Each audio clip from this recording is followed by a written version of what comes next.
여기서 가장 힘든 이유는 체액순환 정체가 해소되면서 체액 배출 과정이 일어난다는 겁니다. 이때 어마어마한 양의 진물이 삽시간에 터져나오게 되겠죠. 이게 악화가 아니라 체액순환의 정체가 풀리면서 진물이 멈추는 과정이죠. 즉 피부와 진피층 사이에 체액순환이 정체되어 있는데 이게 일정 정도 나와주고 그리고 피부 속으로 스미는 양분되는 과정을 거치게 되는데 이미 나와 있는 체액순환이 정체가 풀리면서 피부 쪽으로 누출되는 거예요.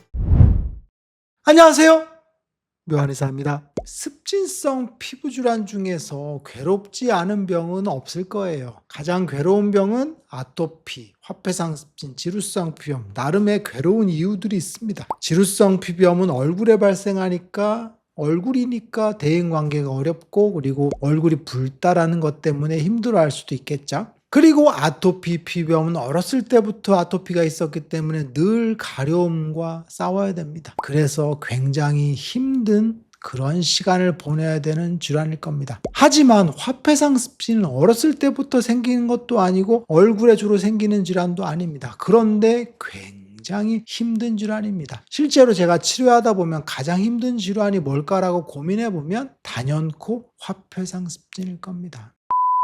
화폐성 습진에 대해서 잘 모르는 분들이 많이 계시지만 화폐성 습진은 우연히 발생을 하고 한 번 생기면 굉장히 오랫동안 진행을 하죠. 그런데 화폐성 습진의 가장 큰 문제는 뭐냐면 중증화로 진행된다는 겁니다. 제가 일전에도 얘기했지만 화폐성 습진은 피부질환 중에서는 가장 심각한 유형으로 번지기 쉽다는 거죠. 우연히 발생을 했는데 정말 말도 못하게 심해지는 경우들이 많거든요. 그리고 또 하나는 호전과 악화를 반복하면서 만성적으로 경과를 보인다는 거죠. 그런데 화폐성 습진의 가장 큰 문제는 뭐냐면 습진성 질환 중에서 진물이 피부로 나오는 가장 심각한 질환이라는 겁니다. 진물이 나온다. 피부 바깥으로 진물이 나오기 때문에 옷도 젖고 외형적으로 보면 냄새도 나고 그리고 환자분들이 자꾸 가려야 되거든요. 그렇기 때문에 정말 삶의 질이 떨어지죠. 겨울이면 괜찮은데 여름은 피부를 내놓을 수도 없거든요. 근데 더운데 긴팔을 입어야 되는 그런 문제들이 있죠.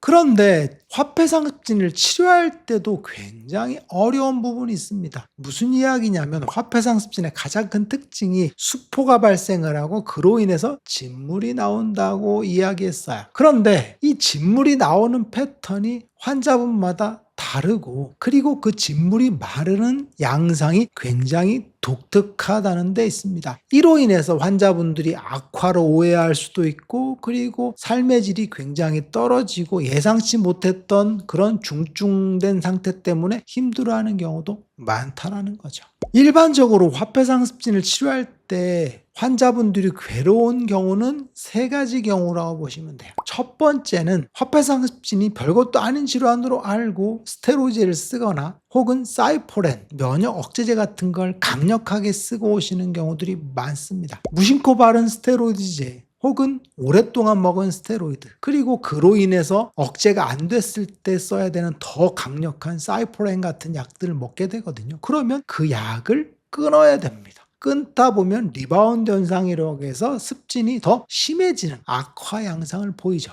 그런데 화폐성 습진은 리바운드 현상이 유난히 심한 질환 중에 하나입니다. 예상치 못했던 리바운드 현상, 그로 인해서 증상이 심해지게 되는데 수포들이 전신으로 발생을 하거든요. 그래서 없던 부위에도 조그만 수포들이 다다다닥 발생을 하면서 거기에서 뭐가 발생을 할까요? 진물이 터져 나오게 됩니다. 그리고 수포들이 융합되면서 동전 모양을 그리거든요. 그럴 때 진물이 하염없이 나오게 되는 거죠. 그래서 리바운드 현상이 유난히 심하고 없던 부위에도 발생을 하기 때문에 리바운드가 이렇게 심할 줄 몰랐다라고 하는 경우들도 많습니다. 그러면 당연히 치료할 때도 리바운드 현상을 억제하면서 진물이 멈추는 과정을 동시에 거쳐야 되기 때문에 환자분들에게는 굉장히 악몽 같은 시간일 겁니다. 그래서 리바운드 현상이 심하기로 유명한 아토피 피부염이 있지만 아토피보다 화폐성 습진 리바운드 현상은 몇 배 더 심한 경우가 많습니다. 사실 아토피의 리바운드 현상은 치료를 통해서 억제가 상당 부분 되거든요. 그래서 리바운드가 안 생기는 경우들도 허다합니다. 그런데 화폐성 습진에서 스테로이드를 쓰거나 사이포렌을 쓴 경우 리바운드 현상이 발생하는 경우가 대부분이다라고 보시면 될 것 같아요. 그래서 환자분들이 되게 힘들어 하시죠. 그리고 두 번째는 아까 얘기했던 것처럼 화폐상습진은 우연히 발생을 한다 그랬죠. 근데 우연히 발생을 하는데 처음에는 모기 물린 것 같은, 벌레 물린 것 같은 작은 수포들이 발생을 하죠. 그런데 이게 삽시간에 퍼지게 됩니다. 며칠 사이에 퍼지기도 하고 몇 달 사이에도 퍼지기도 하는데 급격하게 퍼지는 특징을 보입니다. 그런데 화폐상습진을 치료하러 내원했을 때 악화되는 과정, 급격하게 악화되는 과정에서 오시는 경우들도 많습니다. 이런 경우들은 치료를 시작해도 그 막아지는 작용에서 한계점이 있는 경우들이 많습니다. 무슨 얘기냐면 악화되는 힘이 너무 크기 때문에 악화를 막는데 힘든 경우들이 많다는 얘기죠. 관성의 법칙 때문에 악화되는 게 일정 정도 악화되고 그리고 한참 지나서 멈추게 된다 라고 보시면 돼요. 그런데 습진성 질환은 사실 치료가 잘 되면 대부분 1, 2주 안에 증상이 잡히거든요. 그런데 화폐상습진 1, 2주 안에 증상이 잡히지가 않습니다. 왜 그러냐면 화폐상습진의 원인이 체액순환 정체라고 했죠. 이건 습열이거든요. 안개처럼 무거운 그런 병기를 갖고 있죠. 여기서 중요한 건 무겁다라는 겁니다. 그래서 이 증상이 악화됐을 때는 굉장히 폭풍처럼 느리게 진행을 하고 무겁게 진행을 하는 거죠. 그래서 이걸 막기에 굉장히 힘든 그런 부분이 있습니다. 반면에 화폐상습진이 아닌 지루성 피부염 같은 경우는 열의 문제이기 때문에 열만 잡으면 증상이 잡히는 경우들이 많죠. 그래서 호전도가 굉장히 빠른 질환 중에 하나인데 화폐상습진을 한번 호전으로 가기 위해서는 최소한 한 달에서 3개월 정도 사이에 긴 과정을 거친다라고 보시면 돼요. 그래서 1, 2주 내에 뭔가를 확 좋아지게 하기보다는 굉장히 큰 흐름으로 진행되는 거죠. 즉 악화되는 과정에서 오셨을 때는 한동안 악화되는 걸 막기는 어렵다라고 보시면 돼요. 이 부분에서 환자분들이 치료했는데 더 악화되는 거 아니에요 라고 오해하는 경우도 많습니다.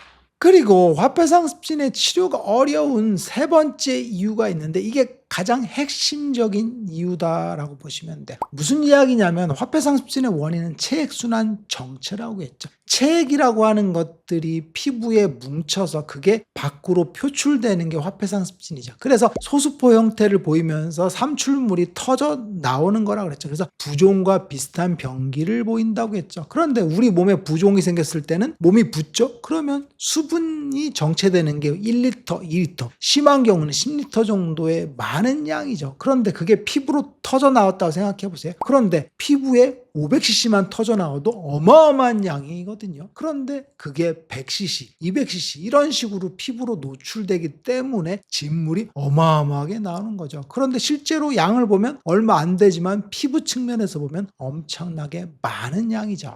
여기서 가장 힘든 이유는 체액순환 정체가 해소되면서 체액 배출 과정이 일어난다는 겁니다. 이때 어마어마한 양의 진물이 삽시간에 터져 나오게 되겠죠. 이게 악화가 아니라 체액순환의 정체가 풀리면서 진물이 멈추는 과정이죠. 즉 피부와 진피층 사이에 체액순환이 정체되어 있는데 이게 일정 정도 나와주고 그리고 피부 속으로 스미는 양분되는 과정을 거치게 되는데 이미 나와 있는 체액순환이 정체가 풀리면서 피부 쪽으로 누출되는 거죠. 이게 체액 배출 과정인데 이때 진물이 엄청나게 나오는 거죠. 그래서 이때 진물을 말리는 과정이 꼭 필요하다 그랬죠. 그래서 일반적으로 습진이 나올 때는 각질이 생긴다고 했죠. 그런데 화폐상습진은 뭐가 생긴다 그랬어요? 가피가 생긴다 그랬죠. 그 삼출물들이 피부 겉에서 쌓여서 화산이 굳어버리는 형태의 두꺼운 가피를 형성하는 거죠. 일반적으로 습진이 낳는 각질과는 전혀 다른 성분의 양이고 두께다라고 보시면 돼요. 그래서 이 체액 배출 과정에서 쌓인 문제들이 피부를 두껍게 만들죠. 마치 화산재가 굳어서 피부를 딱딱하게 만드는 과정이죠. 이 체액 배출 과정이 환자분들을 가장 힘들게 하는 거라고 보시면 될 것 같아요. 이때 피부가 굉장히 악화된 것처럼 보인다라고 얘기했죠. 그래서 제가 화폐상습진의 호전 과정에서 가피가 형성되는 과정이 핵심이다라고 했죠. 이 가피라는 건 체액 배출 과정에서 체액이 피부 바깥으로 나와서 누적되는 형태, 그리고 그게 가피를 형성하는 과정이다라고 했죠. 그게 바로 체액 배출 과정에 의한 가피 형성이죠. 근데 이건 절대 악화되는 것이 아니라 체액순환 정체가 풀리면서 낫는 과정이다라고 보시면 될 것 같아요. 이상에서 살펴본 것과 같이 화폐상습진의 호전 과정은 리바운드 현상을 거쳐서 낫는 과정, 그리고 일정 정도 악화되는 시기에서 내원했을 때 일정 정도 퍼지는 과정, 그리고 체액 배출 과정이라고 하는 체액이 빠져나오고 정체가 해소되는 과정에서 가피가 형성되는 과정이다라고 했죠. 그런데 가장 핵심적인 문제는 체액 배출 과정에서 일정 정도 병변이 넓어지고 가피가 두껍게 형성을 하기 때문에 악화되는 것처럼 보이고, 이게 바로 환자분들을 가장 힘들게 하는 문제다라고 보시면 될 것 같아요. 그런데 이런 가피가 형성돼서 체액이 배출되는 과정을 거치게 되면 화폐상습지는 급격하게 호전되는 과정으로 간다라고 보시면 돼. 가피가 탈락될 때는 어마어마하게 빠른 속도로 탈락돼서 사라지거든요. 이때 화폐상습지는 그냥 쉽게 낫는 그런 과정으로 간다라고 보시면 될 것 같아요. 묘한의사에게 궁금한 거 있으면 댓글 남겨주세요. 영상을 통해서 답변하겠습니다. 빠잉.